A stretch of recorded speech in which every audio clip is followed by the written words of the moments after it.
নাম কি ভাইয়া? আরিফ। তুমি কি মাদ্রাসায় পড়ো? জি। আচ্ছা, হিন্দুরা পচা না ভালো? পচা। কিসের জন্য? মূর্তি পূজা করে। মূর্তি পূজা করলে কি হয়? হারাম। এটা হারাম। জি। আচ্ছা আচ্ছা, এই জন্য হারাম কাজ যারা করে ওরা পচা। জি। এটা মানে কি তুমি শিখছো এটা?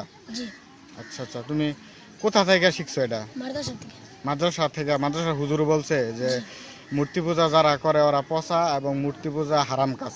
জি। এটা মাদ্রাসা থেকে বলছে? ও আচ্ছা, এই জন্য তুমি হিন্দু করে পচা মনে করো? জি। আচ্ছা, মাদ্রাসা থেকে আর কি শিখছো? জিহাদের কথা। জিহাদের কথা? জি। জিহাদ কি?